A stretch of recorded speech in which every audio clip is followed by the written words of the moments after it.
Olá, seja muito bem-vindo ao nosso podcast. Você já imaginou estudar toda a Bíblia, capítulo por capítulo, de forma clara e transformadora? Esse é o propósito deste podcast. Aqui você terá um resumo de todos os livros da Bíblia, capítulo por capítulo, de modo objetivo e cheio de revelações, para fortalecer sua fé e te aproximar ainda mais de Deus. Cada episódio será uma nova oportunidade de aprender, refletir e aplicar a palavra no seu dia a dia. Então não perca tempo. Se inscreve no canal, deixa o like, comenta sua reflexão e compartilha com seus irmãos em Cristo. Juntos vamos crescer no conhecimento da palavra. Prepare o seu coração, o episódio de hoje já vai começar. E aí, pessoal? Quem nunca ouviu falar da história de Adão e Eva, né? Mas hoje a gente vai mergulhar bem fundo em Gênesis capítulo 3, buscando detalhes, nuances que às vezes, passam batido. É verdade, a gente já tá tão acostumado com essa narrativa que às vezes esquece de prestar atenção nas entrelinhas. E é aí que a gente se surpreende. Você já parou para pensar por que a serpente escolheu justamente a Eva para abordar? Pois é, uma pergunta que realmente intriga muita gente. A serpente, descrita como a mais astuta de todos os animais, ela sabia como usar a linguagem para semear a dúvida na mente da Eva. É como se ela tivesse estudado Eva, né? Qual a melhor estratégia para fazer essa mulher questionar a palavra de Deus? De forma bem sutil, distorce a verdade, usando a curiosidade natural da mulher a seu favor. Exatamente. Ela começa questionando a ordem de Deus. É certo que Deus vos disse, não comereis de toda a árvore do jardim. Percebe como ela já está plantando uma sementinha de desconfiança ali. Total. E aí ela joga a isca. Deus sabe que no dia em que dele comerdes, se abrirão os vossos olhos, e sereis como Deus, conhecedores do bem e do mal.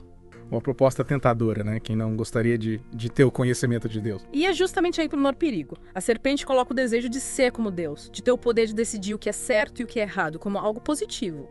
Deus criou o homem e a mulher à sua imagem e semelhança num relacionamento de amor e confiança. Mas a serpente tenta distorcer essa relação, colocando o homem contra Deus. E a partir daí, a tentação vai se desenrolando. O texto descreve o fruto como bom para comer, agradável aos olhos, desejável para dar entendimento. Uma armadilha para todos os sentidos, né? Total. A dúvida que a serpente plantou se transforma em desejo. E o desejo em desobediência. É como se Eva tivesse sido seduzida pela beleza e pela promessa de conhecimento, né? Mas a gente sabe que a desobediência tem um preço alto. Com certeza. As consequências da queda são imediatas, são profundas. Adão e Eva, que antes estavam em perfeita comunhão com Deus, se veem nus, tomados pela vergonha e pela culpa. O pecado ali os separa de Deus e os coloca numa situação de medo e fragilidade. Despartir o coração, né? Eles se escondem de Deus com medo do confronto. E aí a gente vê a justiça de Deus em ação. Ele busca Adão e Eva no jardim, mas não para puni-los de imediato. Exatamente. E a resposta de Adão, ela revela o impacto do pecado. Ouvi a tua voz no jardim e tive medo porque estava nu e me escondi. Que situação, né? O pecado gera medo, culpa e a tentativa de se esconder de Deus. É como se o relacionamento, né, perfeito entre o Criador e a criatura tivesse sido rompido. E esse rompimento traz consequências dolorosas para todos os envolvidos. A serpente, a mulher e o homem recebem sentenças específicas, que refletem a desordem que foi instaurada pelo pecado. Mas, mesmo em meio ao caos, a gente vê a misericórdia de Deus brilhando. Verdade. A gente pode falar mais sobre essas consequências e a misericórdia de Deus na próxima parte do nosso mergulho, né? Com certeza. Ainda tem muito pano para manga nesse capítulo 3 de Gênesis. Retomando a nossa análise de Gênesis capítulo 3, a gente chega na parte em que Deus confronta Adão e Eva sobre a desobediência deles, né? E é interessante a gente observar como cada um reage diante da pergunta: onde estás? É verdade. A resposta de cada um revela muito sobre o impacto do pecado na natureza humana. O Adão, por exemplo, ele tenta se justificar, né? Culpa a Eva e até mesmo Deus. A mulher que me deste por companheira me deu da árvore e eu comi. A gente vê aí o surgimento da culpa, do medo e a tentativa de transferir a responsabilidade. Em vez de assumir o erro, o Adão prefere apontar o dedo para Eva e para Deus. E a Eva também não fica para trás, né? Ela culpa a serpente. A serpente me enganou e eu comi. É como se os dois estivessem tentando se esquivar das consequências dos seus atos. E é aí que a gente percebe a gravidade do pecado, né? Ele não corrompe só o relacionamento do homem com Deus, mas também as relações entre as pessoas. A culpa, a desconfiança, a acusação mútua, tudo isso se torna a marca da humanidade caída. É como se o pecado tivesse contaminado tudo, né? Desde a relação com Deus até os relacionamentos entre as pessoas. E a partir daí Deus anuncia as consequências da desobediência, né? Tanto para a serpente quanto para o homem e para a mulher. Exatamente. E é importante a gente entender que essas consequências, elas não são uma punição arbitrária de Deus, mas sim a manifestação da sua justiça e do seu amor. Deus, em sua sabedoria, ele estabelece limites e consequências para o pecado, a fim de proteger a humanidade do caos e da autodestruição. Então, as consequências, por mais dolorosas que sejam, elas também têm um propósito de restauração. Sim, exatamente.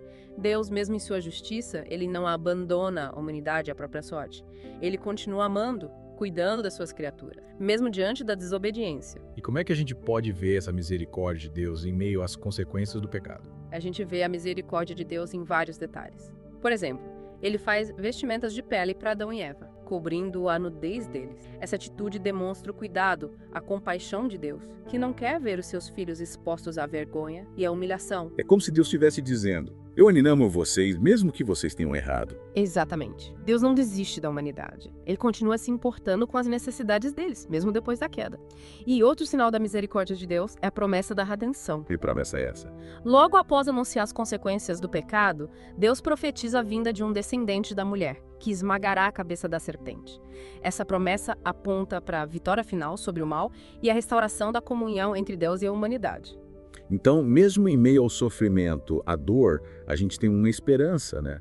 Uma promessa de o pecado não terá a última palavra. Exatamente. Essa é a mensagem central de Gênesis 3. A queda, por mais trágica que seja, não é o fim da história. Deus, em seu infinito amor, já tinha um plano de redenção preparado para a humanidade. E esse plano se concretiza com a vinda de Jesus Cristo, o Salvador. Exatamente. Jesus é o descendente da mulher, que venceu o pecado e a morte, abrindo caminho para a reconciliação com Deus. Que mensagem poderosa! Essa análise de Gênesis 3 nos faz entender que a história da queda não é só um relato do passado, né? Mas um reflexo da nossa própria realidade. Verdade. Assim como Adão e Eva, nós também somos tentados, erramos e sofremos as consequências do pecado. Mas a boa notícia é que a gente tem a promessa da redenção em Cristo. Então, mesmo diante das nossas falhas, a gente pode ter esperança de um futuro melhor, em comunhão com Deus. Com certeza. Através de Jesus, nós podemos ser perdoados, restaurados e viver uma vida de vitória sobre o pecado. E na próxima parte do nosso mergulho, a gente pode aprofundar um pouco mais essa questão da redenção, né? Com certeza. Ainda temos muito que explorar nesse capítulo 3 de Gênesis. E aí, pessoal, de volta para a última parte do nosso mergulho em Gênesis capítulo 3. A gente já explorou a astúcia da serpente, a tentação, a queda, as consequências do pecado. E agora, chegamos num ponto crucial, né? A expulsão de Adão e Eva do Jardim do Éden. É isso aí. E esse momento, muitas vezes, ele gera bastante debate, né? Tem gente que vê a expulsão como um castigo severo, né? Um ato de vingança de Deus. Mas, será que essa é a única interpretação possível? Eu confesso que eu sempre fiquei meio intrigada com essa parte da história. Se Deus é amor, por que expulsar o casal do paraíso? Qual o sentido disso? Boa pergunta. Para a gente entender melhor a atitude de Deus, a gente precisa se colocar no contexto da narrativa. Lembra que Adão e Eva, ao comerem do fruto proibido, eles adquiriram um conhecimento do bem e do mal. Sim, sim. Eles se tornaram, de certa forma, conscientes das suas escolhas e das consequências delas. Exatamente. Imagina se eles, nesse estado de pecado, tivessem acesso à árvore da vida, que concedia imortalidade. Seria como perpetuar a imperfeição, o sofrimento, a separação de Deus para sempre. Nossa, é verdade. Viver eternamente longe de Deus, carregando o peso do pecado, ia ser terrível. Com certeza. E é por isso que a expulsão do Éden, por mais dolorosa que pareça, ela pode ser vista como um ato de amor e proteção de Deus. Ele impede que a humanidade se perca para sempre nas trevas do pecado, abrindo caminho para um futuro de esperança e redenção. Então a expulsão, em vez de um ponto final, é um novo começo. Exatamente. É como se Deus estivesse dizendo: eu tenho um plano melhor para vocês, um plano que não se limita a esse jardim, mas que se estende a toda a humanidade. E esse plano, como a gente já sabe, se concretiza em Jesus Cristo, que vence o pecado e a morte, abrindo caminho para a reconciliação com Deus. É incrível como essa história, apesar de tão antiga, continua tão relevante pra gente hoje, né? A gente vê a nossa própria humanidade refletida ali em Adão e Eva. A tentação, a queda, as consequências do pecado, mas também a esperança da redenção. É verdade. Gênesis 3 nos ensina que por mais que a gente erre, Deus não desiste da gente. Ele nos ama, nos perdoa e nos convida a trilhar um novo caminho, um caminho de volta para Ele. Que mensagem poderosa. E que mergulho incrível a gente fez nesse capítulo, né? Desvendamos mistérios, encontramos respostas e principalmente a gente foi tocado pela graça e pelo amor de Deus. É isso aí. Esperamos que vocês tenham curtido essa jornada com a gente, que as lições que a gente aprendeu aqui nos inspirem a buscar uma vida mais próxima de Deus, confiando na sua misericórdia e na sua promessa de redenção. E que a gente possa viver essa redenção na prática, né? Buscando a Deus em cada passo da nossa jornada.